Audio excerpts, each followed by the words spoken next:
Hi, everyone. I'm James Protin. I'd like to give a special thank you to our sponsors for the podcast, Candelore's Barking Beauties, with 5 locations throughout the region.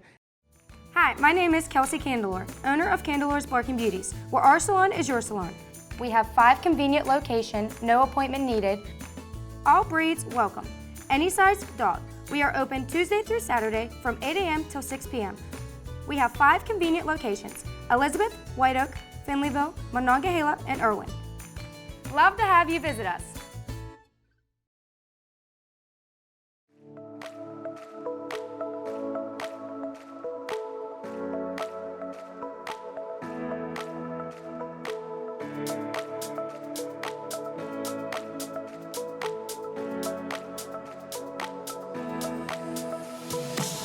Good morning, everyone, and welcome to the podcast. Our guest for episode 29, we're really moving forward. 29?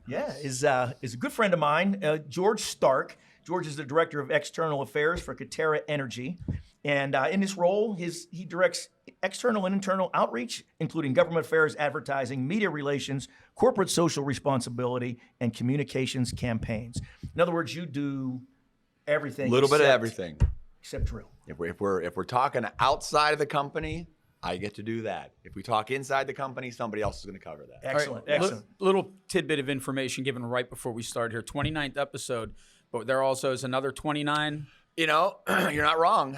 29 years of marriage celebrated only a week There you ago. go. There you go. 29. Coincidence? Sort of a nice number Coincidence? for me. Exactly. I don't think so. Yes. That's Yes. that's nice. That's nice. Well, congratulations on that. Not a problem. And my big props to your wife for putting up with you. you Miss Wendy's an angel. There's You know, no doubt because, about it. like the rest of us, I'm sure you outkicked your coverage, and you know. If we get into that, you'll know. Absolutely. Absolutely. And also, it's good to have Jack back in the co-host seat whenever he can be around. And Whenever Nick lets me come on. yeah, well, That's it's about- like yeah. you know, it's the Nick Altman show, and we're all just here to humor him and try to provide him some entertainment. Right. So thank you for joining us, my friend. I appreciate Absolutely. it. And you know, I mentioned this to you when I started this podcast, when I was talking to a mutual friend of ours, Rich Bohr, up in the hinterlands, up in Wellsboro, PA. And Did you say Rich Bohr? I did say we Rich have to Bohr. say Rich Bohr. We have to say Rich Exactly. Bohr as many times as we possibly can. And that's, you know, Ashley, that's your job here in the audience today is about every 10 Yes, minutes, just yell exactly. Rich Bohr. And that way we can make sure we satisfy him.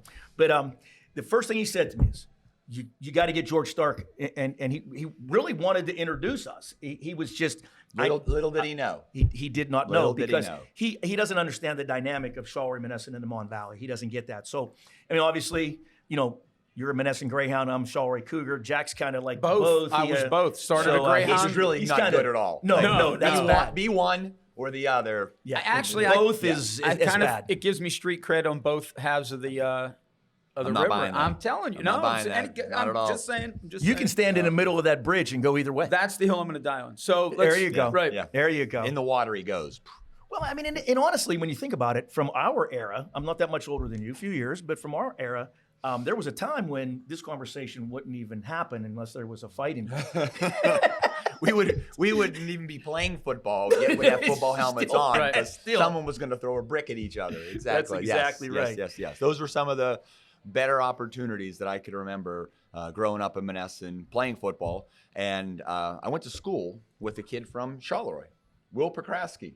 I know So Will very well. All of a sudden, I'm leaving little old Monessen, going Uh-huh. to Carlisle, not very big. But there's a guy from Charleroy, and I'm just Yeah. like, this isn't going to work. Like, well, I'm going to college, and there's a guy from Charleroy I could here? have fought this guy back Who- home. I who got to in come the to heck? Carlisle for this. Best guy. Oh, yeah, Will's the best. Absolutely Will's a good guy. best guy. Stay in touch. He's in Houston today. Great guy. And Yeah. that's the nicety of growing in a small town, having that pride. Right. But then being smart enough to be like, okay, you know what? You got to look beyond this. Sure. And, sure. you know, even make friends in Charleroy.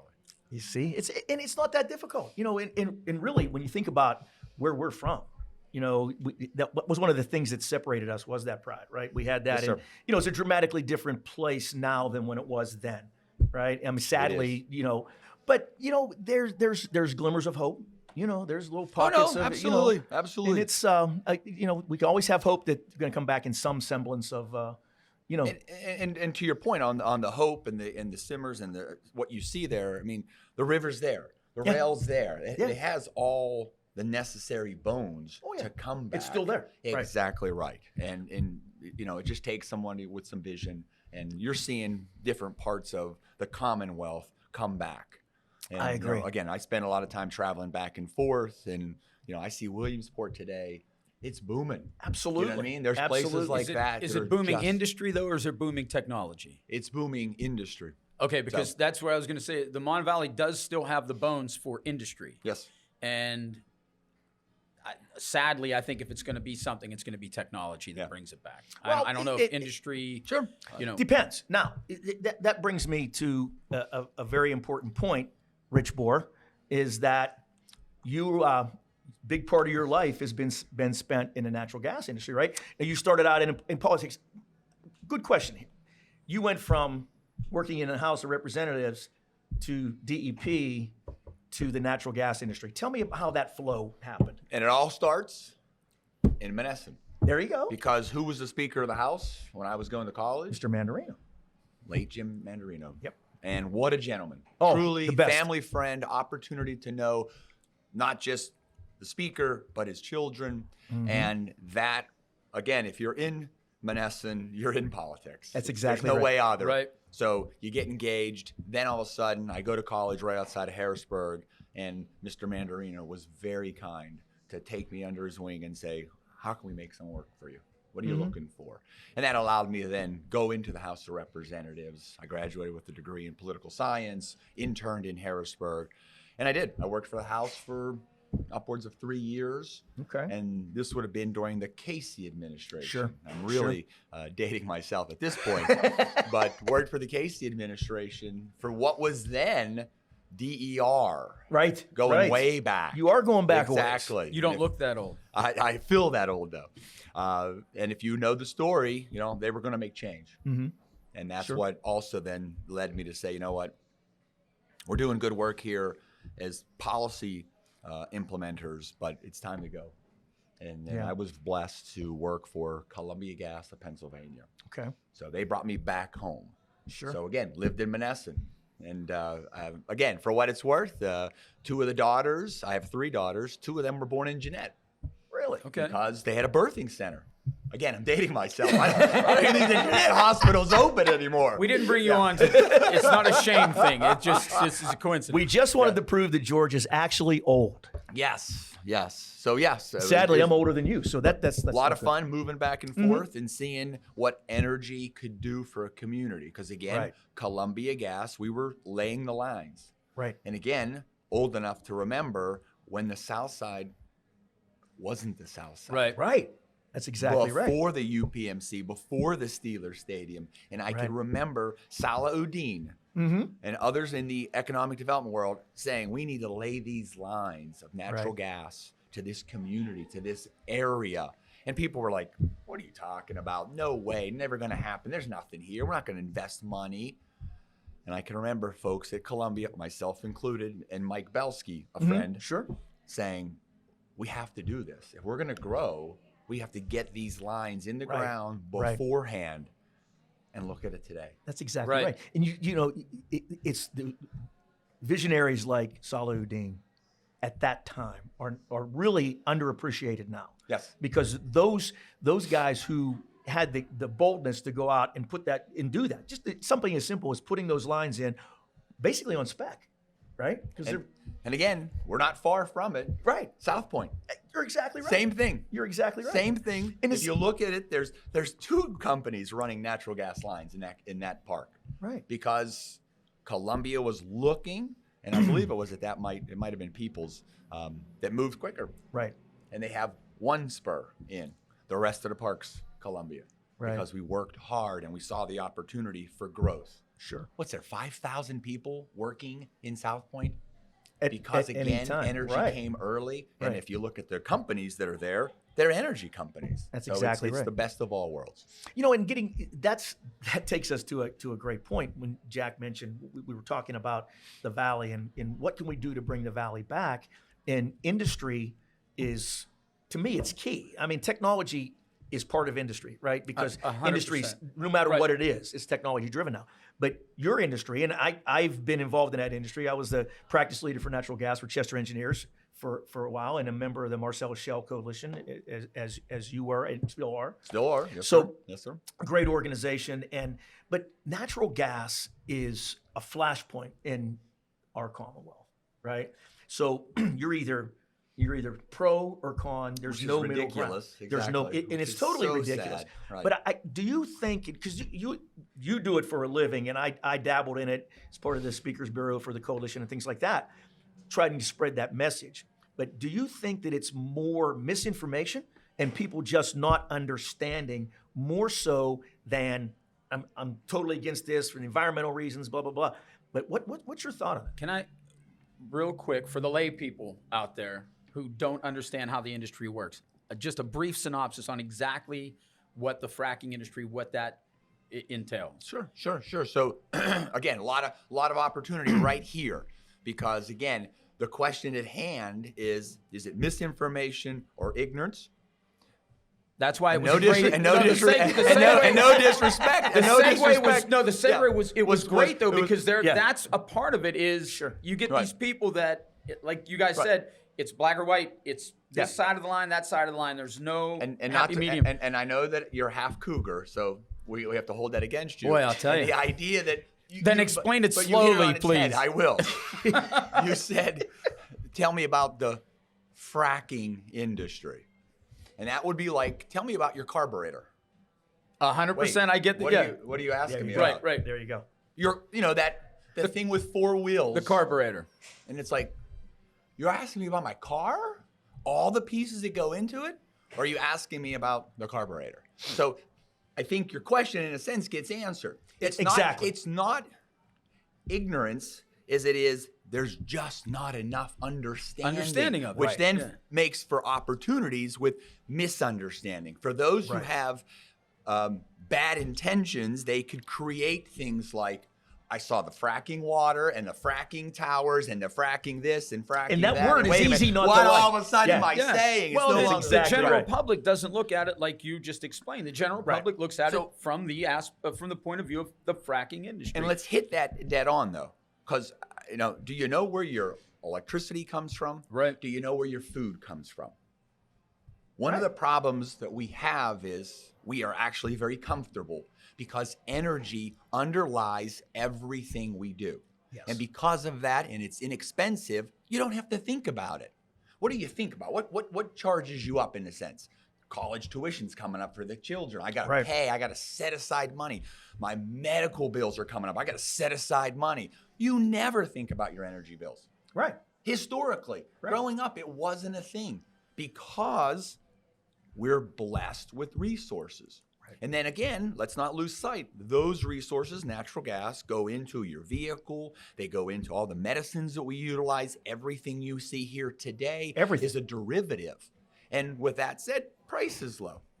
So over time, and I can remember going to get milk at the farm. And I'm really not that old, but I can recall going to Rostraver Township and getting milk. Right. My children have never done that. My children are really, outlets. That's where energy comes from. That's energy. So long-winded answer to, because that's what I do. The idea is you got a combination of just not enough knowledge and those that are out there actively spreading misinformation. And again, we have fun with the idea that once you put the word fracking into it, everything's a fracking mess. Exactly. And so what do you got to do? You got to go back and you got to educate people on where it comes from, how it operates. And again, I'll have fun with this because you take a community like Monessen, Charleroi, Westmoreland, Jeanette. Jeanette's got some of the best industries that support our industry. And they're manufacturing based. Right. If you look at what's going on at Sony, there's some opportunities there, the Sony plant. Right. There's some opportunities there that support our industry with high tech, with equipment. But then when you get into like, what do they do? It's all high tech. Right. Which we get no credit for.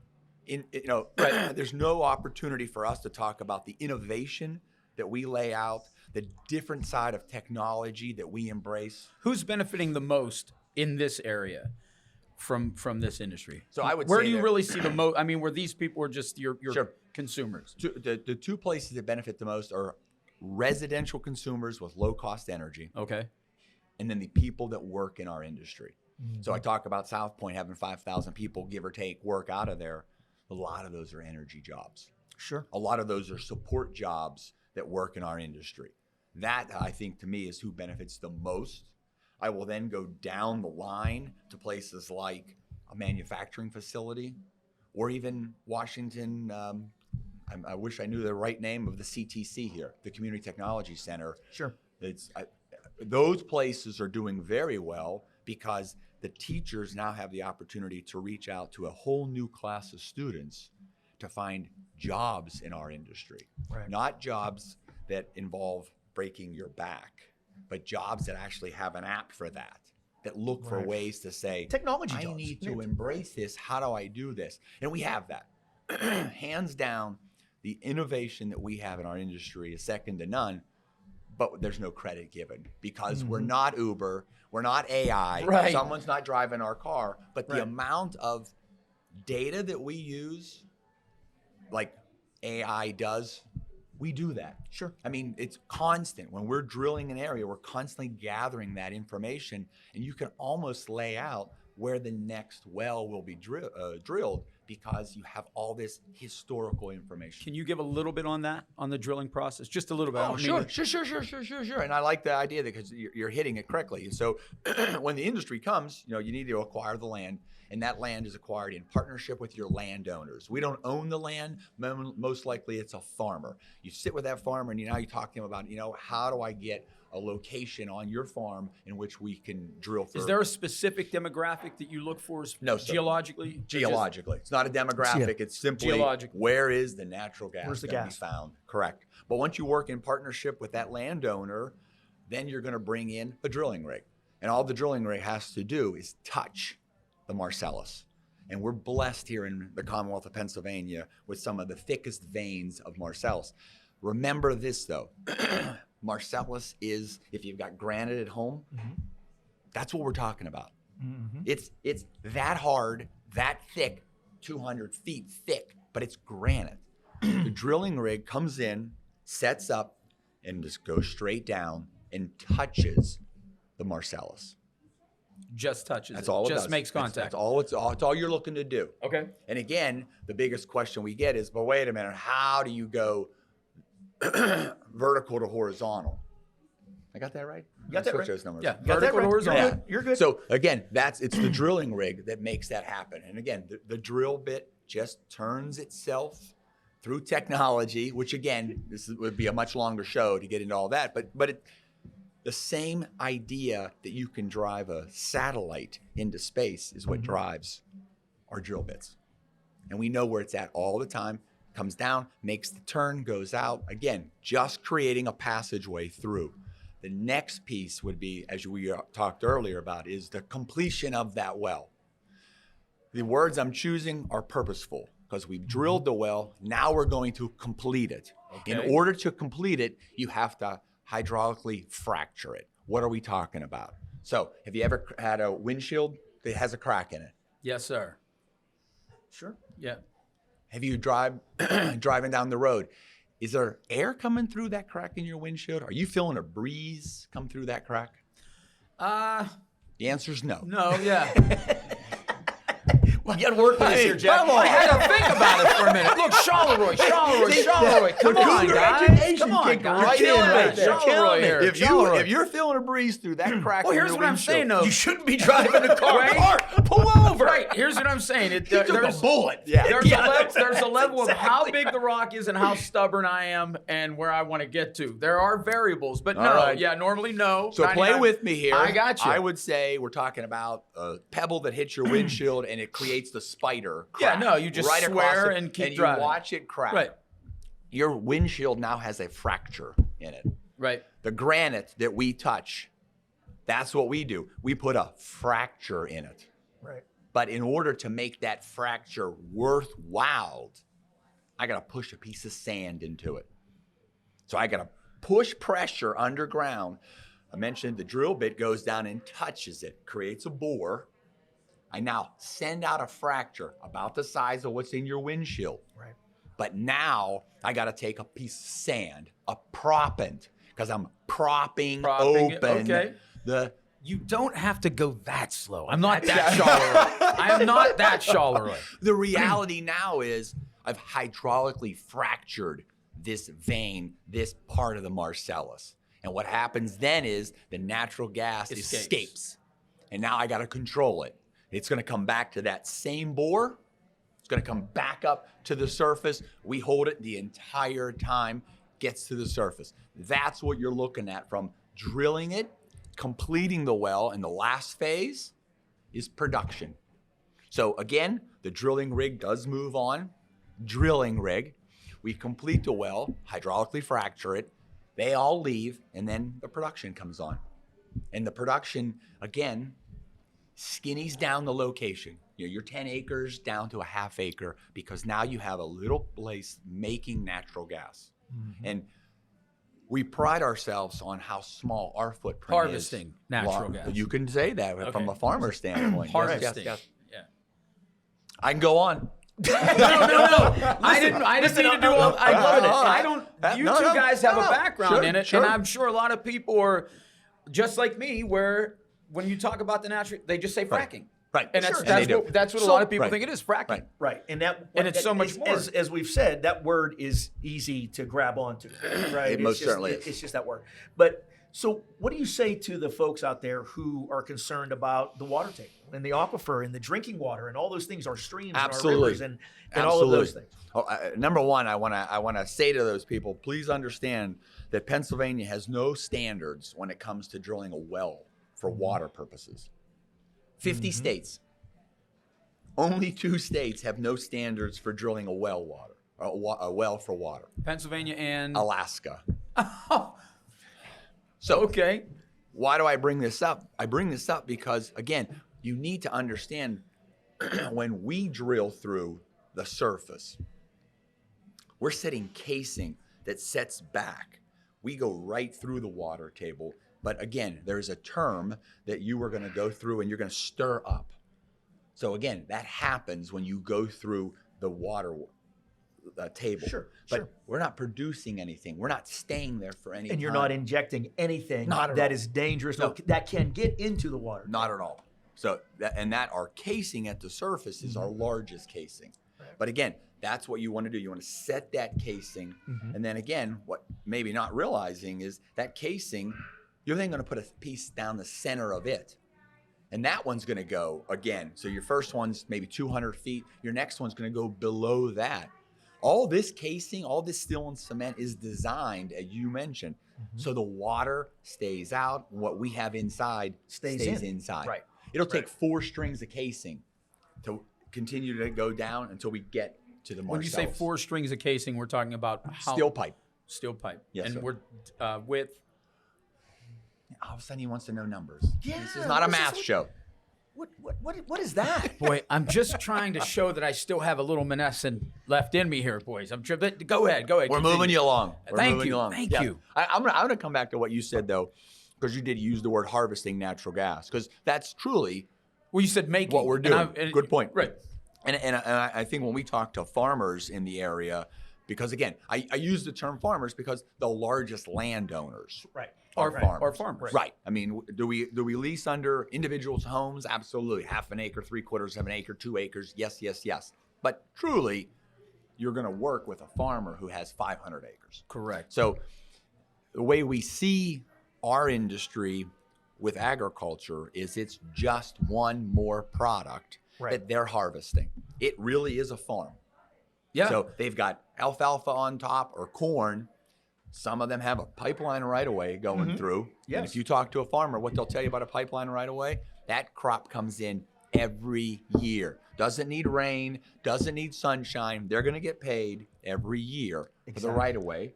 And then here we add another piece on, which is the harvesting of this natural gas below their feet, normally a mile to beyond that underneath their feet. So this question of, but people are going to fill it on the ground. No, they're not. No, that's the reality. Not at all. Right. And the reality is that across the Commonwealth, this industry has saved dozens of family farms. Absolutely. Just infusing money into, there's not a lot of money to be made as a farm. There's Okay, not. let's be honest.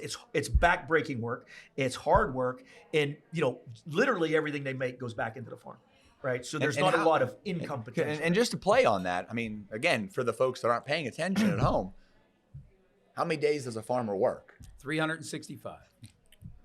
7 days a week. That's exactly right. Cow needs it never milk stops. every never stops. day. Yes. Maybe twice. Yeah. So you're not taking a vacation. You're not having a 4-day weekend. COVID's not allowing you to work remote as a farmer. Yeah. They exactly were right. the remote workers. They are. They originated that. Exactly Yeah. right. Christmas But is they're Christmas wor- after the work's After done. the work's Exactly done. right. After the So work's why do we bring all this conversation up? And again, I know that the audience here, predominantly Westmoreland, Washington County. Southwestern PA, right. Except for Rich Moore. That's a good opportunity. That's four. So when you think about it, the companies like EQT and Range operate here. Sure. The company that I represent, which some might know as Cabot, is Right. now Coterra based on a merger of a year ago. We operate in Susquehanna County. Yes. So I'm 6 hours away from here to there to do our drilling. But the demographics about farmers and rural are the same. Yes. But you've made the point that I can bring home. Our farmers there, sadly, 20 years ago, to pay the bills, were selling off 2, 3, 4 acres at a time. Right. And those acres were paying for the taxes. Yeah. Today, now we're talking, 20 years later, Coterra has been drilling in Susquehanna County for about 13 years, getting on 14 years. Okay. I got 12 with the company. We've paid back $2 billion in royalties. There's 47,000 people that live in Susquehanna County. Right. We only Right. operate in Susquehanna County, and we've paid back $2 billion. Wow. That allows the farmer to say, you know what? I'd like to buy back those 5 acres. I'd like to buy back the farmer next to me. Right. Also, it allows the farmer to say, you know what? I'm going to invest in new technology. I need a new harvester. I need a new combine. And what I was not familiar with at all was you've got 100 acres, you've got 250 acres. All of a sudden, the farmer next door says, you know what? I'm going to invest in the new equipment and I'll farm your land for you. There you go. And only in the sense that they will be the one that uses their heavy equipment on Right. those farms. Still your farm and yours, Right. but one person has spent the money. And it's fascinating. It's like turn of the century sharecropper. And now Like you back to see the- yeah. Yeah. everyone is doing better. Sure. And again, the amount of time is still there. Right. But now with technology and new equipment, it can go faster. Yeah. And then they And be more productive. can take a day and have off because of this shared arrangement. So again, everyone's benefiting. Every barn has been painted. The roofs are all improved. And Right. we talk about, who else benefits. Every house is getting a new kitchen. Every house is getting a new bathroom added on. The municipalities. Yeah, The all that. communities. Yes. Those governmental entities are benefiting from this, even if there's no gas underneath it. Right. Correct. So that's an important, because that's happening here as well. Oh, absolutely. Shawray gets benefit from, and there's no natural gas in Shawray. They're not drilling in Shawray, right?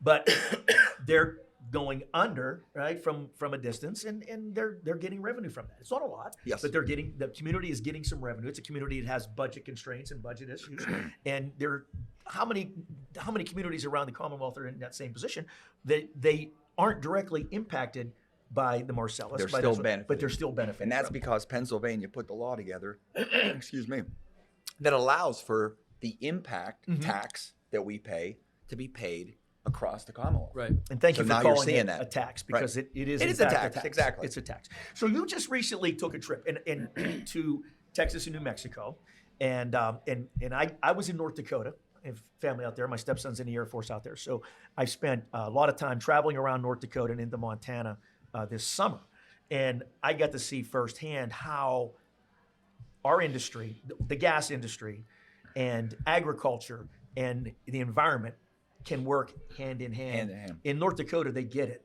they're doing it right. Yes, sir. Okay. So I don't know, and you might be able to tell me the regulatory climate between, Pennsylvania and North Dakota. I don't know if there's a direct comparison, but tell me about Texas and New Mexico, because Texas is, it's Texas. It's Texas. It's vast. Yes. Truly, everything is bigger in Texas. Yes. I will agree to that. I'm going to come back to one of the words you said is, you went to North Dakota and you see how they're doing it well. They're Right. doing it right. I will tell you, West Virginia, Pennsylvania, Ohio, they're doing it right. Yes. From the operations of what we do, we're doing it right. The difference is, we talked a little bit about the education. We've got a population center in Philadelphia that sort of runs the state. And Absolutely. therefore, Absolutely. when they don't know, it tilts the politics and the policy. The difference is in Oklahoma or Texas, the industry's been there so long that everyone has had the opportunity to understand how the industry works. They have a brother, a sister, a mother, an aunt that has worked in the industry. So there's a little more education. And that's why the community embraces it like There's they more of a do. natural understanding of it because it's basically inherently there. Correct. It's here. But if you think about it, we've got Oil City and Titusville where the industry started, but it moved south and it stayed there. So to the point when we get into Texas, West Texas is where we happen to be. We're also in New Mexico. You see an industry that's growing and the community understands it. Right. And that's the biggest difference is the political leaders there want to derive value from the product. Right. So to make the product and make it, harvest it, and do nothing with it, it's a head scratcher. Yes. What are we doing with this? Yes, Right. people benefit on low cost energy to their homes. That's wonderful and it's needed. But we've got to figure out a way to utilize the natural gas. And I mean from a manufacturing standpoint. And again, we can talk manufacturing like industry, but let's not forget, we would manufacture fertilizer. Right. So why wouldn't we utilize? And that's what Texas does beyond anybody. Well, the commissioner, the controllers, the commissioners, the people that they have to look at this like just a huge. Here in PA or in Texas? In general. I mean, it has to be looked at like I don't want to say. I don't know. You shouldn't. Correct. Yeah. Correct. But they have to look at it like, how is everybody not on board with this? If Like, how- Pennsylvania has done one thing wrong in the last 10 years, we've not tried to figure out how to use the product. We produce it and we regulate it well. They do tax it well. Right. But they haven't figured out that process of utilization.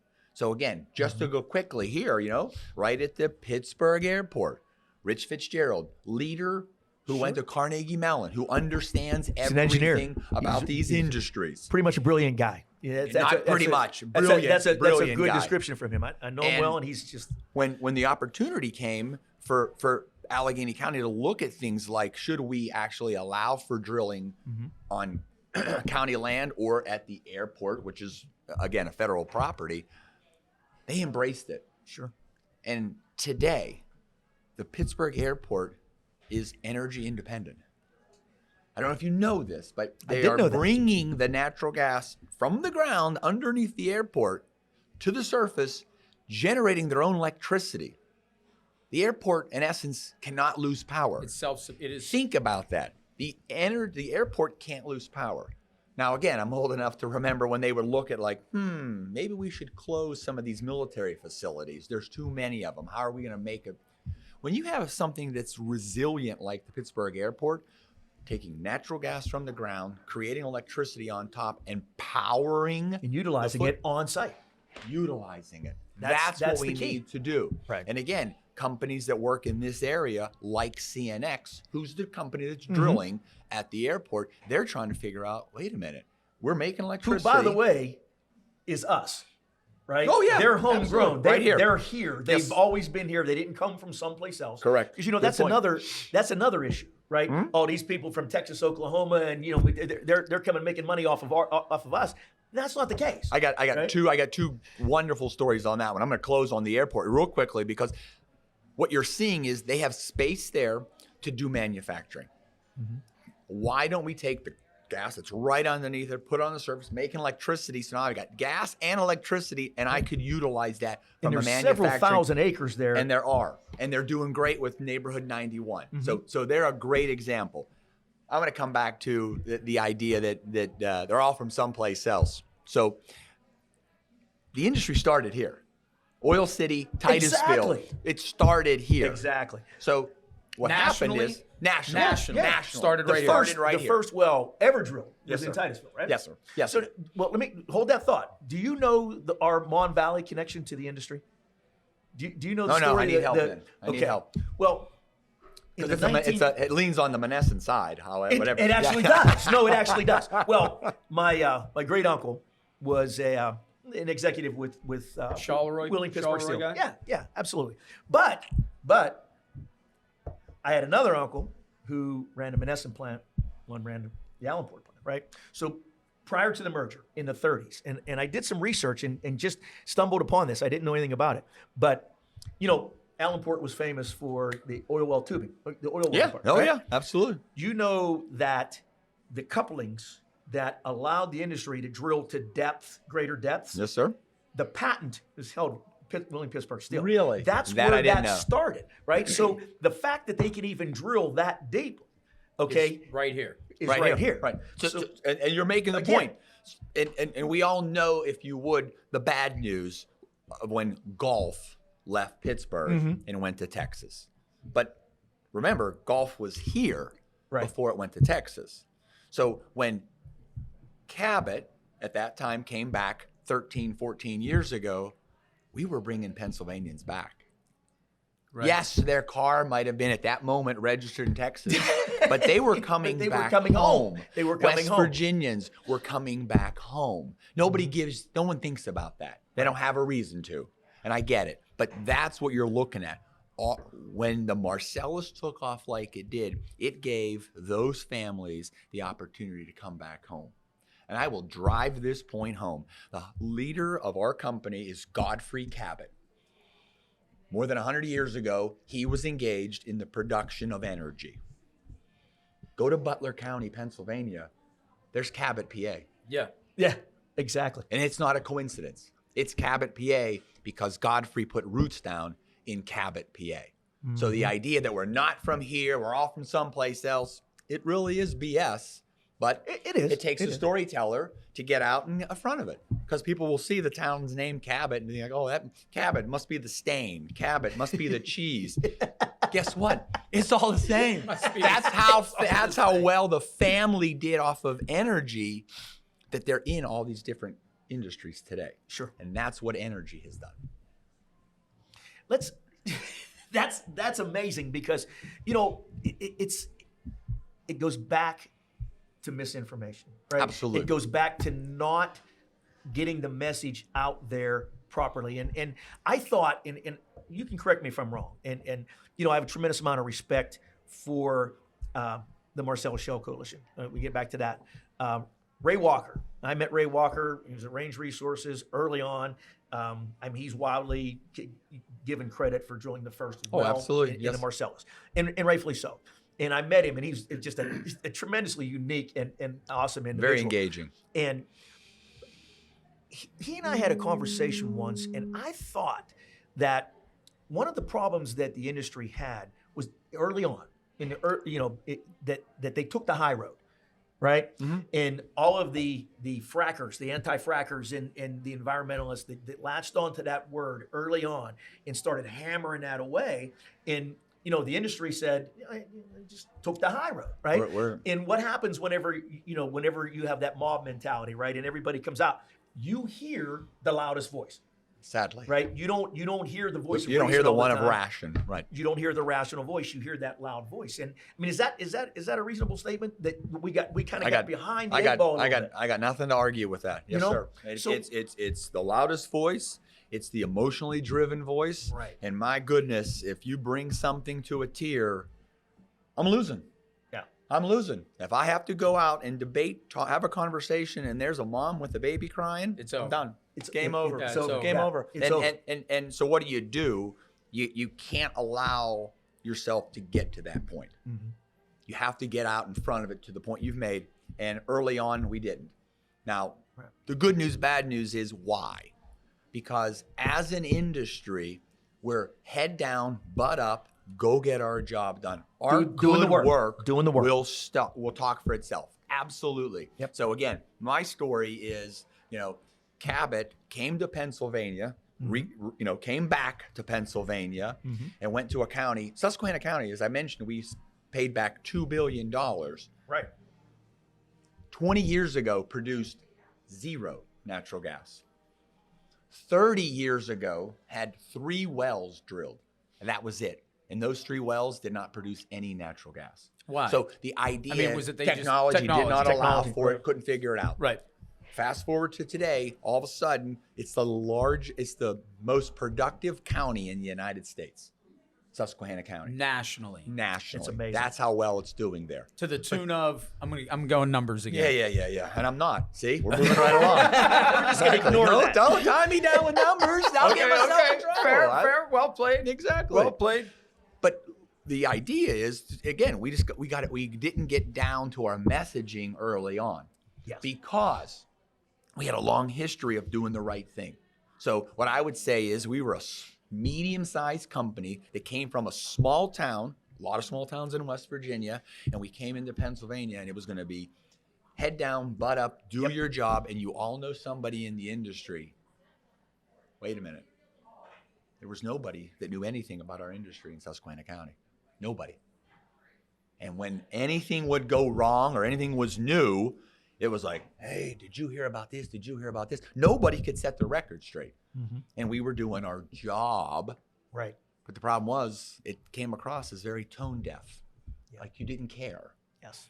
And again, that set us back. And of You were course, quietly doing your job, doing the right thing, doing it. terrible opportunity. Terrible opportunity to do that. I can trace the opportunity of where we turned it around would have been, again, give or take 11 years ago when we hosted a community picnic. I'm brand new to the company. There's already questions out there like, what are we going to do? The biggest hurdle was PR.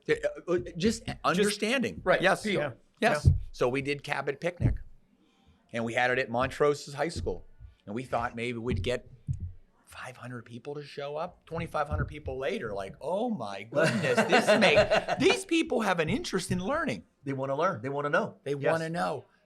I mean, the stories that we tell off of that picnic, again, we hoped that 500 people would come and 2,500 came. Well, if I only hoped that 500 people came, guess how many people I was bringing food for? Maybe 600. Right. Oh boy, Yeah. I got to go get some extra grub. And we did. The event was supposed to end at 2 o'clock. It's 4 o'clock, and the line for the food was still going on. Still going. And that's when I realized, our company realized, we've got to tell the story. Lack of information. Absolutely. It was just a lack of We information. did that picnic for 4 years. The Wow. last year we did it, had over 10,000 people show up. And again, I'll just give you an idea. In Susquehanna, they have the Hartford Fair. Very much like Washington's Fair here. Runs a week. And both the Democratic Party and the Republican Party of the respective counties said, in the 4 hours that we are here at Cabot Days, we register more voters than we did at the Hartford Fair over a week's time. Because the people came out. They came out. They wanted to get the information, and then they started to realize policy matters. It's not the emotion of what this young woman, young man are telling me. Here's the reality. And they had a chance to see it. We showed them all the technology. Come on behind the scenes, see how we do this. And that's when they got a much firmer appreciation of what it is we do. And that's when they said, you know what? I'm going to call my state lawmaker and say, this is how the industry needs to be regulated. I'm going to work in partnership with them. It's made the biggest difference today. The county has recognized at that time it was Cabot, the business of the year. That's the difference we've made. But you had to get out in front of your story. Absolutely. And we chose not to in the very beginning. But the industry has given back to this Commonwealth way, way, way more than proportionately to what it's taken out. And tell me about the hospital. So again, I appreciate you bringing that up. So it's I get This is goosebumps. an I get goosebumps. an example of this is. Because, I'm getting these goosebumps because I'm talking about the picnic. I'm talking about the opportunity that, again, back in 2010, 2011, 2012, when it was brand new, like the whole industry was going on. Yeah. We're working in partnership with our community. We're seeing what's out there. We're hiring people from the community. People are moving there. And all of a sudden, people are moving back. All of a sudden, how the community is run becomes very important. Yes. Police. What do we have for first aid? What do we have for school districts? What do we have for, if I'm going to bring my family here, where are my kids going to be born? And sadly, Susquehanna County, very rural, did not have a hospital that was up to snuff. And they were trying community-wide for almost 5 years to build a new one. But Funding. when you don't have two nickels to rub together and you're going to try to build a hospital, Right. that's going to take a lot of money. So they tried. I talked to the community leaders and they said, look, if you're trying to address our biggest issue, it's lack of health care. And I'm thinking to myself, if we're going to try to continue to recruit talent here, we need to have Access to healthcare is a base, has become a everybody. basic necessity of life. Yes, sir. That's critically important. Yes. So at that time, again, we had invested $50,000 here, maybe $100,000 there, and I can remember sitting with our CEO and I said, I think this one might be a little bigger than me, sir. And he said, what are you talking about? And I said, I'm not going to give you a number because I'm going to be low. Because when I say to you, I need $250,000, I think I'm asking for a lot of money. But it's going to be more than that. He said, okay, what do you have? And he looks it over, he looks the whole plan over. And he said, here's what we'll do. I'll give you $1 million to the hospital.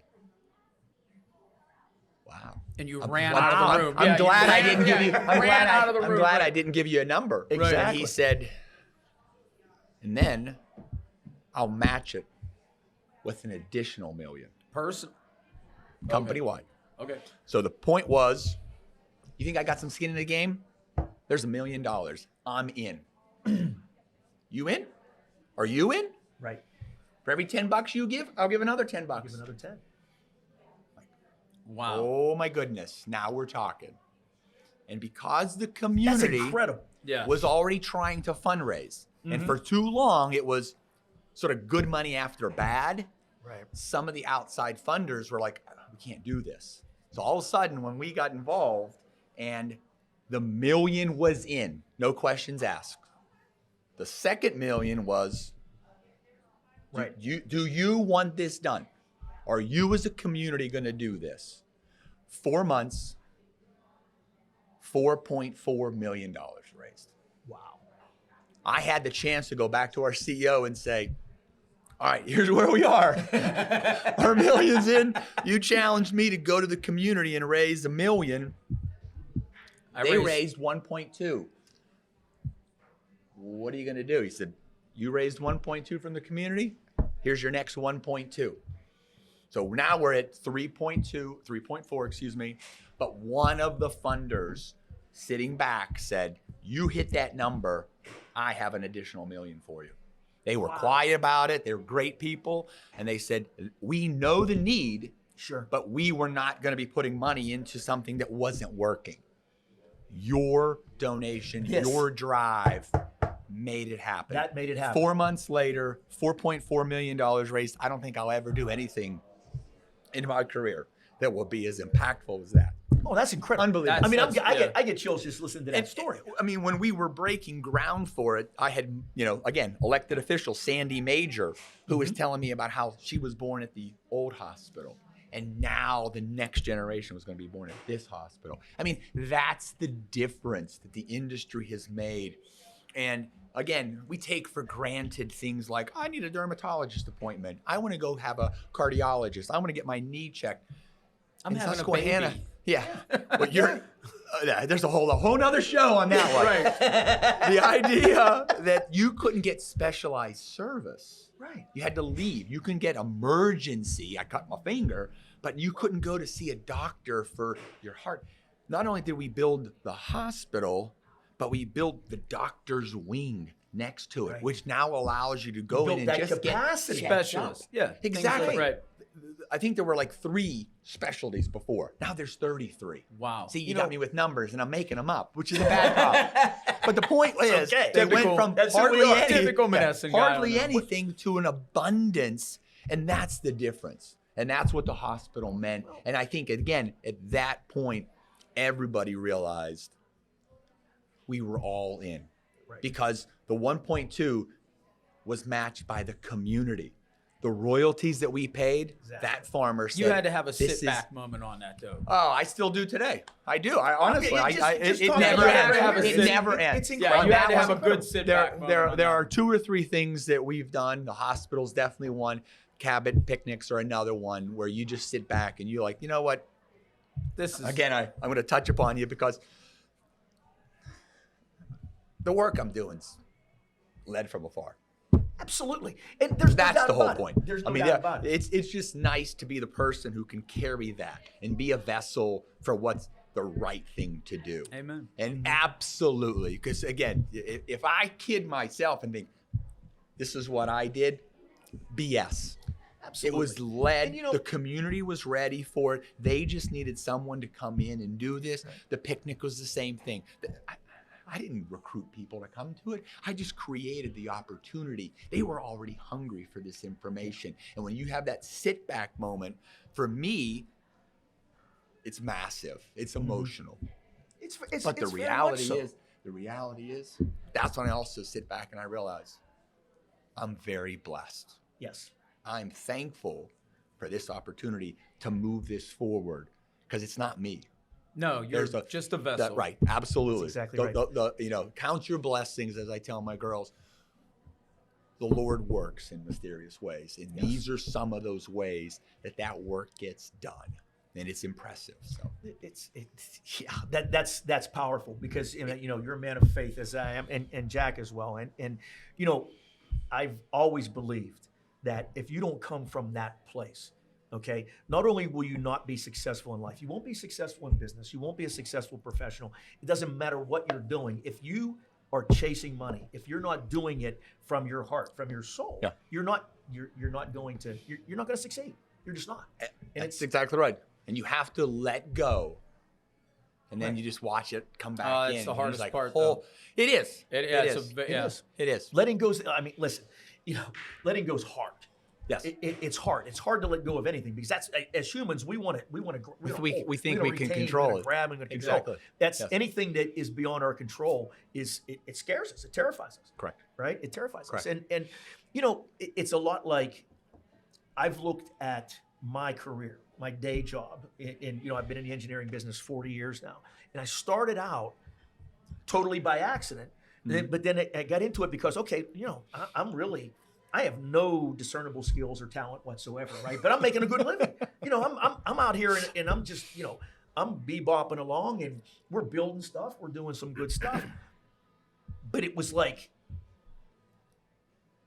take 2 steps forward and 3 back, right? Because I was chasing the salary, the money, the title. But when I let go of all of that and just let the good work take care of itself, then all And of just that carry stuff it. is a byproduct just- of absolutely. that, right? Yes. So you're basically, I started to look at it as a calling, as a mission, Yes, sir. right? You're not I wrong. mean, and it's almost this, what we're doing here, the blog that I write and doing this right here, it's almost like a ministry of sorts, It right? Because you're sharing a message of positivity and you're doing that through your work in the industry, sharing a positive message. Sure, you're out there doing this for your company, right? And you're educating the public, you're doing these things, but you're carrying out a mission from like you said, from afar. like you said. Absolutely. And I think that's what is the best piece of it is when you meet people for where they are and Right. you understand what their needs are. We're so alike.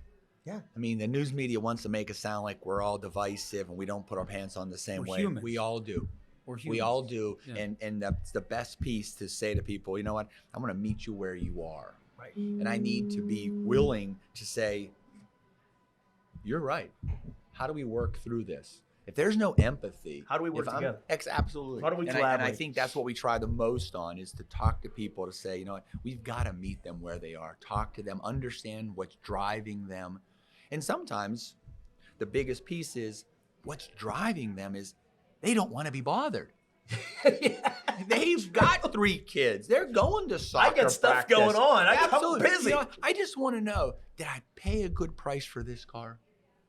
Right. You know, is this doctor going to get me in a timely fashion? Is 40 days to wait for a dermatologist? Right. Okay, I'm not getting anything less here. This is how this works, and that's when it comes to our industry. Absolutely. Are these guys and gals, are they doing it right? I walk you through how we do it. You're able to walk away and say, they got it. They got it. I got it. That's when you build credibility. They care. Correct. That's the key. When you go to empathy and compassion and those things, it's about me, right? It's not about you. Okay, you want to come in here and you want to make money. Bad approach. This is about me. Right. So, you know, even in how do you, one of the things that I found difficult was talking to those people who are going to get no benefit from this whatsoever, that they can see, right? Mm-hmm. They're not getting a lease. They're not getting royalties. Okay. They don't have a property, right? Yes, sir. I have my little half acre in Ross Draver Township. You know, what is what this? Am I getting? Right. You know, so it's like, you have to bring it. And if you don't bring it with that empathy and with that caring, you know, that patience and compassion, every morning, I pray every morning. It's part of my routine, and I don't preach the gospel to anybody. I don't preach to anyone. I'm a very spiritual person. So I start every day with a prayer of gratitude. Of gratitude. Right? Count your blessings. They're here. I'm 63 years old. I'm here. I get another day, right? You said he was 68. Day. Wow. Come on, he's like, come on, I'm the same age as his parents, for God's sake. But you know, what did I do to deserve another day, right? Right. So that when you go and approach your profession, your vocation from that place, you're gonna do a lot of good. And the reality is, and I like your word choice there, if you approach it this way, because I think that's what we have got to get away from. We shouldn't compartmentalize. Mm-hmm. I'm going to take my man of faith hat off, and I'm going to go be a professional worker today. Right. Once it's people the same. pick up it's all the same. It's the same. Yeah. So it's all the same. I should bring my faith through my work. And I will work with anybody, but it's the idea that you should see that coming because it's the right thing. It truly is the golden rule. Absolutely. You know what I mean? Absolutely. That's exactly what it is. If it feels synthetic, and as soon as somebody picks up on that it feels then that's it. With this guy right here, if it's not genuine, nothing people will know. You know, People everything is genuine, will know. and I think that's part of his appeal, I guess you could say. But no, I mean, that's just it. Once you come across the least bit synthetic, as soon as somebody gets it, then there's a problem. There's a problem. Absolutely. Yes. And that's what we have to do. And again, to the question raised, when you're talking to those people who are like, there's nothing in it for me, and then you say to them, you know what, I understand you may not have a lease. Somebody else may own your mineral rights. Let me walk you through the hospital. Let me walk you through fire and police here. Let me walk you through the school. Let me show you what it is we're doing overall. And even if you don't use energy, again, so many other people are benefiting, and you got to walk them through all those pieces. Of course, it's hard when the neighbor next door is getting a royalty, but you can show that the roads are better, the schools are better, the community's better. You actually are benefiting. Absolutely. And you know, you're as a father, you know, and here I'm sitting as a father and a grandfather, and Jack's a father. You know, one of the biggest deals for me, right? Terry and I have 12 grandchildren. All but 2 of them are here. Gotcha. Right? And the only ones that Not are about numbers, more numbers. But the only ones that aren't, you know, are my stepson's he's in the Air Force, right? Yes, sir. So that's, you know, but at the end of the day, if you could look at somebody and say, you know, we're creating an opportunity for your children to not only be educated here, but to stay here and to raise a family here. Your grandchildren, your grandchildren are going to be right here. You can touch them. Absolutely. Right? See them every weekend. See them every weekend. Yep. They don't have to go to this. They don't have to go south. They don't have to go west to have a great career. They can do it right here because we're creating those opportunities for you. And it's not just the gas industry. It's what we've become. Correct. But you could also look at, Pittsburgh has become a tech hub, right? Mm-hmm. You can also look at the fact that everything happening around Pittsburgh in southwestern Pennsylvania had a little bit to do with attracting that, right? We're doing some good stuff here. It's not just Allegheny County. Right. You talk about Susquehanna County, which you could really label it as the proverbial middle of nowhere. And you're not wrong. My God. Oh, no, okay? absolutely. And you're not absolutely. wrong. Yes. But that community, and by community, I'm saying the county, that community of Susquehanna, because of Cabot's presence there, because they've embraced Cabot, and knowing that Cabot's going to come in there and make a ton of money, right? But guess what? You're giving back. That community has grown, and it's thriving now, right? Washington County, same way. Look at this community we're sitting in right now, Canonsburg. You love it. You love what's happening here. Do you think that this place right here, this really cool space right here, why do you think it's here? Just because it was an empty building and it was available? Nope. Right? It's here because of what's going on right up the street, because of the growth that's happening here. $10 million into this building too. That's everything here. This is serious investment. They're doing something good here. Yes, sir. Absolutely. They're doing something good here. Absolutely. And we're blessed to be a part of it. Yeah, I absolutely love it. right. So let's circle back to family a little bit. You're a family man, and I like to think that I am. 12 grandkids. I think you are. I don't know. 6 are mine, 6 are Terry, so it's blended. It's a blended family. We've been able to really kind of make that work. 6 and 6 is 12. Yeah, See, I am learning some math here today. Not too shabby. There you go. For a greyhound. Take my shoes off. You have 3 girls. 3 daughters. Yes, sir. All 3 in college, or so oldest one's out of so school? The oldest one is out. So yes, my wife and I are blessed. Met her in Harrisburg. Moved that woman around a few different times, as you heard. 29 years of marriage, which means I've got the oldest one's 26. Okay. So she is living in Philadelphia. She went through Clemson, is an architect, and is got her master's at Penn in historic preservation. She always knew that she wanted to go into preservation. That is she awesome. said to us that when I'm going to go to Clemson, I'm going to get my architecture degree. I don't want to be an architect, though. I want to know what the architect knows. There you go. So when I do historic preservation, I'm sitting there from a sense of authority of what goes into it. Landed the best job she ever would wanted right out of college, out of Penn, and is living in Philadelphia. She's a year plus into her job. Loving every minute. That's of it. amazing. Good I for got her. another daughter right behind her that also chose to follow her sister to Clemson. She got her degree there, and she is now at the University of Michigan pursuing sustainability. So again, I love this idea that I got one, it's in preservation, one, it's in sustainability. Emma's doing very well at University of Michigan. Looks like we might lose her to California with an opportunity that she has out there. So we're excited for her. And then I have the youngest one, 19 years old, Sophia. She is in digital marketing.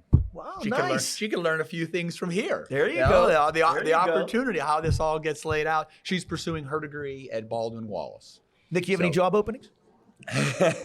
Not yet. He's quiet. He can't say a word. Well, Nick will not talk on camera. He should not. He will not. Yes. That's not his thing. Yes. He controls all things, but that's one thing he doesn't want to do. He doesn't want to be in front of the camera. And the girls, again, it's been fun raising them and watching them because and the other piece is, again, being from Western Pennsylvania and having those Monessen roots, like, you let your kids go to Clemson, like, that's far. What do you can't, they got to live right here. Like, they should go to WVU or to Pitt. And I'm like, no. They're going to go experience the world. Go figure this out. And it's been the biggest difference because they had to go there and live on their own. And now I got one living in Philadelphia on her own, potentially one going to San Jose, going to live on her own.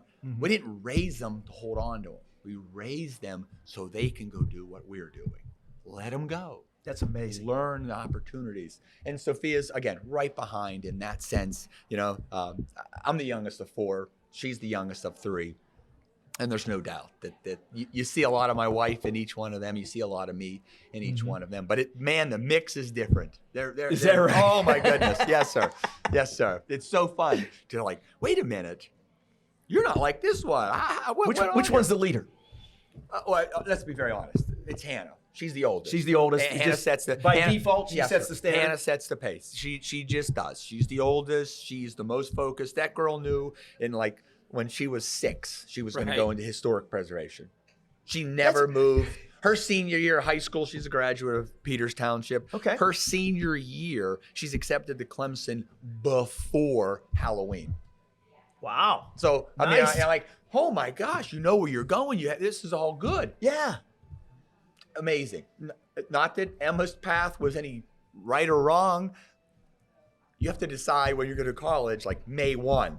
Yeah. I think she decided on May 1. It's just, again, she was just looking, trying to figure it out. Trying to figure it They're out. all different.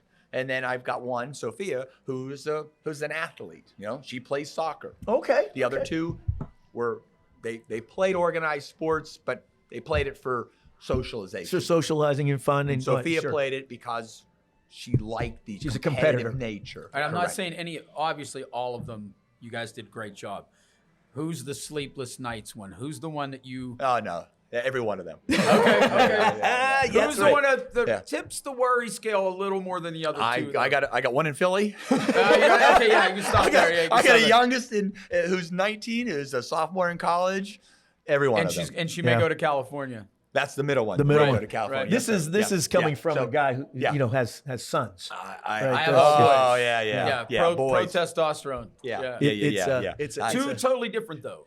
It's Two a whole totally different different. world. Yeah, I had Absolutely. one that I never had to worry about, and the other one is the last. The other one's the laying asleep on the bed. Where's he at? You know what I mean? What time is it? Where's he at? What's he doing? Yeah. Two polar opposites. Yeah. both It's of them. amazing how that is the case. Oh, that they're so 100%. different, and you're like, we raised them all the same. Yeah. Yeah. So Lived in the same house, grew up with the same Same values, same food. everything, Exactly and right. they're completely different. Mine are the Absolutely. same way. I think that's the great thing is watching them develop and grow as young adults and become Yes, their own yes, yes, person. yes, You yes, know, yes. and it's Yeah. Mike, And again, obviously, I talk for a living. Really? Never would have guessed. And I actually enjoy it. Each of them were like, no, we're not doing what you do. You know.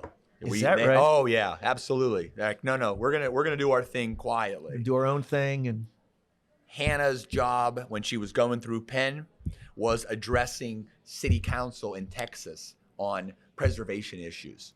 This is during COVID. She works for a group called Preservation Austin, Okay. and she's addressing council remotely.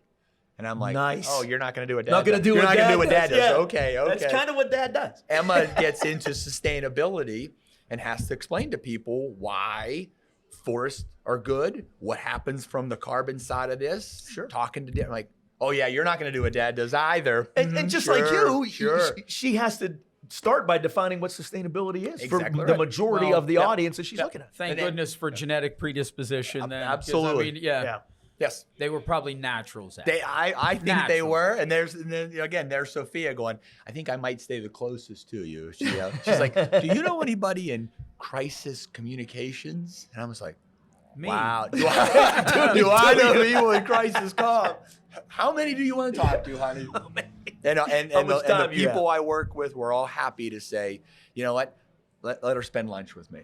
And she's learned a ton. So That's makes it fun. fantastic. Makes it fun. And I'm It's absolutely. I'm excited for 29 years, and I would love the Lord to bless me with 29 more. And your lovely wife is retired. She is. Yes. You realize that that's supposed to be the other way. You're supposed to retire first and keep her working so you can, Yes. so you can take it easy. So Miss Wendy is a lobbyist, as I mentioned earlier. But when we were married, she said, I don't want to do this forever. I said, what do you want to do? She goes, I want to be a teacher. So ultimately, between moving back and forth, she got her degree at California University, Pennsylvania, and is a teacher, worked at different school districts, retired after, I think, 13 years at Peters Township, but the time had come. Good. COVID makes for this her. world difficult. Absolutely. And again, just said, you know what, here's an opportunity to step aside, let somebody else. So yes, she is She is retired, and she's going to go take care of the house down south. There you go. So I've got some challenges up ahead because we'll be separated, and she'll be down in Florida, so I got to get there every weekend, which is not a bad thing. It's not a bad thing at all. It's good to have a reason to get to Florida every weekend. Absolutely. That's a good thing. Yes. Well, that's awesome. I mean, you guys have done it right. You know, now is she a PA girl? Is she from? Oh yeah, born and bred. Yes, Harrisburg or Dillsburg is where home is. Believe it or not, I know where that is. Yes, right between Gettysburg and Harrisburg. She's just as much involved in politics as I am. Her dad was the same way. So yes, a lot of funny stories there about our politics. Because I don't have to say much. If I say I grew up in Monessen, there may be a predetermination as to which name or which letter it may have been after my name. That goes without saying. I've also learned. Yeah, that goes without saying. And we didn't really touch on politics. And No need to. Absolutely.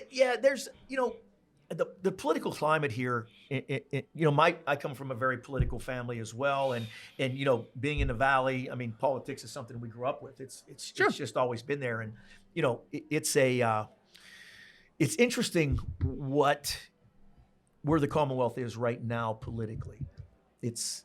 And I think that's probably the best word I could use is interesting. And I'm with you on that one. I mean, because like you mentioned, we could do so much more. Mr. Mandarino, and when you were there under the Casey administration, a good friend of mine, Mike Korposh, was out there around the same time as well. And Mike was now is the acting city administrator for the city of Monessen. That I did not know. Yeah. So Michael's a good guy, but just in those old political stories, and and I knew a lot of those guys, and I worked very, very closely with the Senate and the House, and we have some amazing people out there that are serving, but the climate, I think that it really reflects what's going on in our country, right? It does. And again, it circles back to energy, right? Because when you look at the geopolitical landscape, right, even globally, what was the first thing that Russia did with the Ukraine situation, right? They cut off the pipeline. They weaponized energy. They weaponized energy. And we're sitting here potentially the top energy producer on the planet, right? But we're not fulfilling that potential. We're not. We're letting it go. We've gotten, in a sense, the terms we use, like, muscle memory. You can just I can kick back into gear, and I could, whatever that task is going to be, I can just do it. We've walked away for too long, and we talked about it earlier. But when it's inexpensive, it doesn't matter. Right. But all of a sudden, the world dynamics has now made energy costly in the sense of lives. Right. I mean, this is what you're looking at in Ukraine, you're looking at in Europe, and we're just on the cusp. I mean, it's the sun's still shining. Come November, December, January, it's not going to be like this. It's going to be much colder. Things are going to become a problem. It's going to be ugly. And we've got to figure out a better way to respect what energy does.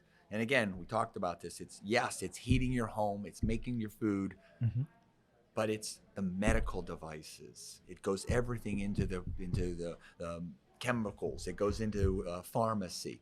We're the bedrock of those. Right. And again, we can't step away from that. And to your point, we can lead with energy. Yes. And we've got to figure out a way. And we all hear Toby Rice saying it, rightly so. We need to unleash. We have to unleash LNG.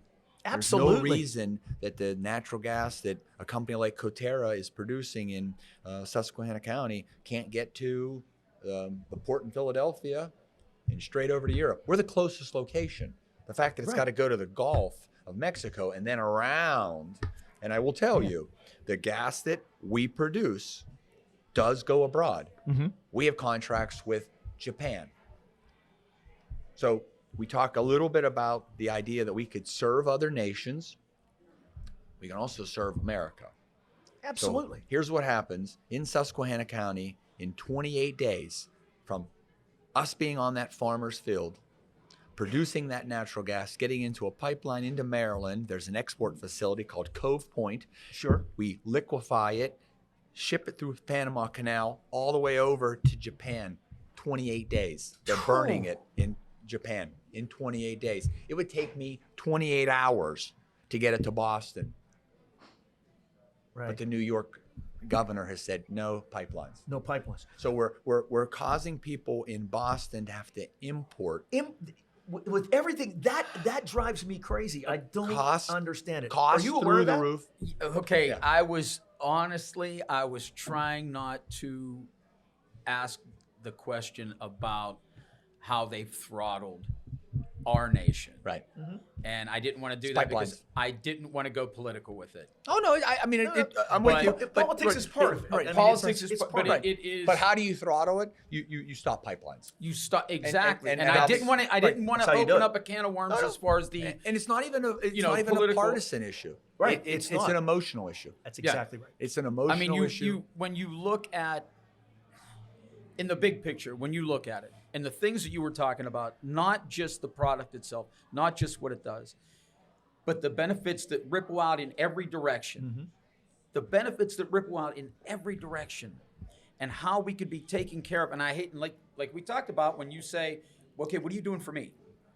What are you doing for me? When you look at what we could do, take care of our own, we can take care of everybody else.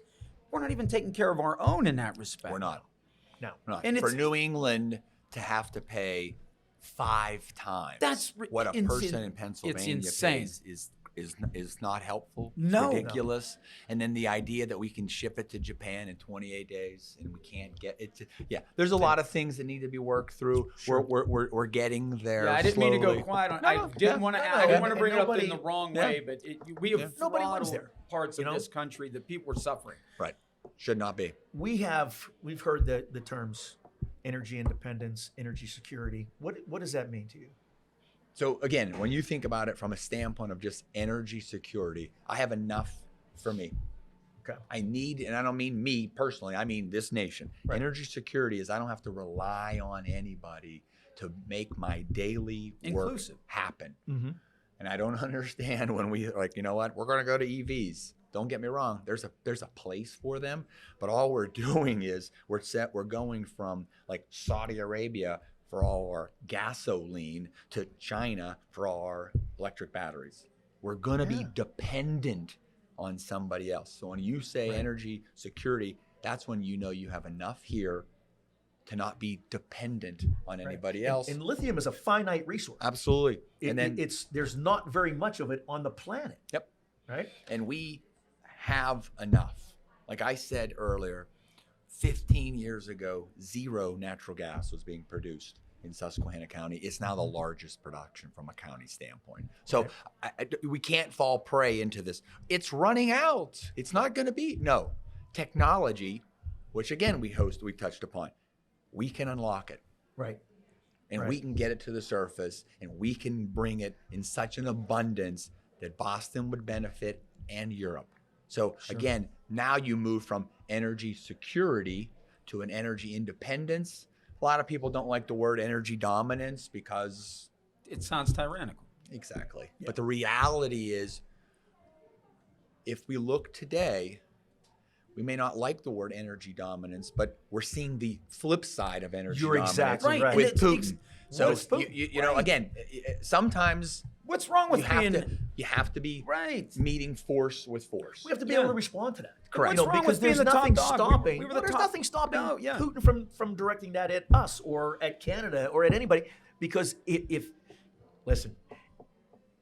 if our enemies, and let's face it, Russia's an enemy of the United States, right? Yes, sir. Self-proclaimed, okay? If our enemies are willing to weaponize energy, right? Energy is influence. Globally, energy is influence. If you control energy, and I just saw something the other day that the governor in California who was pushing electric vehicles is now asking people not to charge them because, you know, Makes no anything sense. that is No, it's- ridiculous yeah, happening. California's, well, Yeah, and I have exactly. family lives out there, and it scares the heck out of me. Yes, sir. But, you know, Lake Mead, right? Look at the situation in Lake Mead with the drought. Okay, where's Los Angeles going to get their electricity? Where are they going to get their energy? What are they going to do? They are an energy island. Like you do realize they don't produce any of their own. It That's all comes from exactly right. someplace Everything else. comes from someplace else. So- Their yeah. water comes from someplace else. Yeah. So if Hoover Dam, if that hydroelectric facility cannot produce enough electricity, what is the Los Angeles Basin going to do? What's plan B?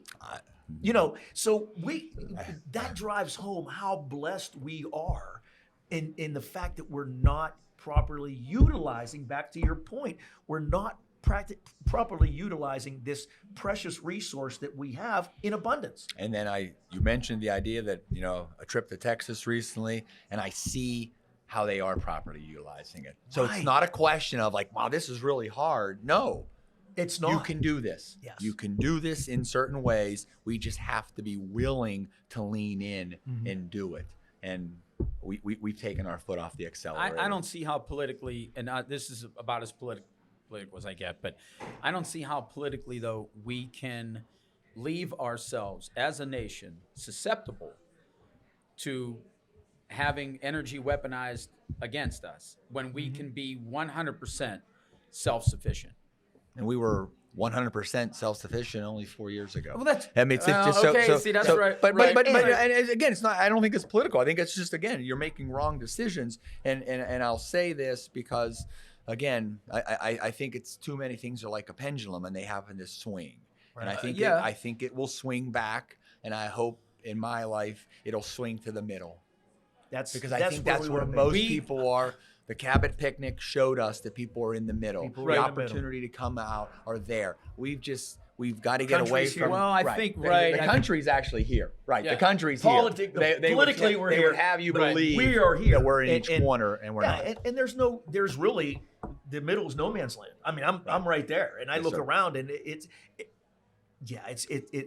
very frustrating. Yes. It really is. And I think that there's a compromise. Politics is traditionally in this country an us versus them, right? Doesn't need to be. And it doesn't No. need to be. Right. It absolutely doesn't need to be. There's a compromise on every table. It's just a matter of finding it. You working have to toward find it. Yeah, you have to, but you have to be willing to work towards it. You have to, you have to have the right people in the right. And it's just, Yes. is it that hard? It's not. I'm not in politics, but really, is it that hard? I It's mean, not is it that that hard? It's not. They make it harder than it has to be. Right. And and again, I have a tremendous amount of respect for a lot of people who are sitting in that legislature, particularly here in the Commonwealth. And I just they're intelligent people, good-hearted people. People of faith, like we talked about. Yes, sir. But it's just a matter of that red and blue, getting those colors to come together, and really. It amazes me when I say to people, I have no issues with anybody because I want everybody to win. I want everybody to win. Right. It's And the best people will place look to at me be. like, what? No, Someone's got to win. Someone's got to lose. No, everybody can No. win. Everybody can win. Nobody has to get left again, behind. it goes back to where we started. Again, I'm going to school in Dickinson with a guy from Charleroi, and that was when I realized, guy's a hell of a guy. Only and in that's where sports. we could win together. Right. Only in Exactly. sports Together is we there's can win. on the scoreboard Absolutely. has to be, a final score. Yes. Right. There is no final score in life. No. We just keep going. But I will say it's probably been a little bit of time that we haven't said Ridge 4. Oh So my I goodness. do want to Ridge 4. say, And you don't that know we how have the bad opportunity. That's five. I That's wanted to only call five. We're closing out. I so don't know I think what you the- had, I think I don't I know want what to. the, I want to close. I want to end on a Ridge 4. I don't know what the over-under because- was, but yes, I definitely yes, would have went yes. with the over, and I think Yeah. we came in way low. We did. I think And came in way low. I have a lot of deep conversations with him. Sure. I mean, and Rich is that guy that if his name comes up on your phone and you answer it, you need to set aside a good hour and a half because you're going to have a conversation. you're going to have a conversation, Absolutely. and it's going to Absolutely. go. It's going to go all over the place, and I will tell I you think this. Nick's feeling that right now. Yeah, he has I don't know where he gets them, but he has access to the greatest memes that you've ever seen in your life. I mean, he's just incredible. Mr. Rich Board does exactly right. But I see the Vegas meme coming on. I know. Yeah, he's ready to closing clap. this thing He's down. ready to Like, clap. what are you guys He's had talking enough. about? No, stop it. Absolutely. Well, he's the one that has to edit this and make us sound like Oh my coherent goodness. and, Absolutely. Yes. But listen, my friend, thank you so much for joining My us. pleasure. It My was pleasure. a great conversation, Absolutely. as I knew it I'm would. glad we could do 100%. this together. Yeah, 100%. Absolutely. Yes. And I wanted to get. I wanted everybody to learn about you because you're a special dude and you're doing things right, man. I've always do looked up to appreciate you. that. Thank you. Yes. I'm proud of you. I'm proud to call you a friend, and I love what you're doing. And we're having fun. We get Oh, that the best message part out about it. there. and- Congratulations. Absolutely. Happy Yes. anniversary on that one. Good luck with all the girls. Oh yes, absolutely. Try and work on catching up with your wife on that retirement. I think you're a little behind right now. She's her answer is I got another 10 years. So my answer is like, give me 3, honey. And How about let's compromise. Yeah, Half. yeah. How about half? Yeah. How about half? So- Well, thank you, my friend. I appreciate Absolutely. it. My pleasure. Always a pleasure. Absolutely, yes. Great Jack, stuff. Thank you, sir. Great stuff. Glad Great you show. can make it. Oh, Yeah, always thank you, always a thank pleasure you. to have you Well, here. I just come to see Nick. Yeah. Nick, I'm going to be honest. thank you, my friend. Once again, you were just awesome. You get a little bit. You got to keep quiet though. Yeah, You exactly. distract Yes, with yes, the, yes, yes. Yak, Yes. yak, Just keep it. But yeah, it's Yeah. just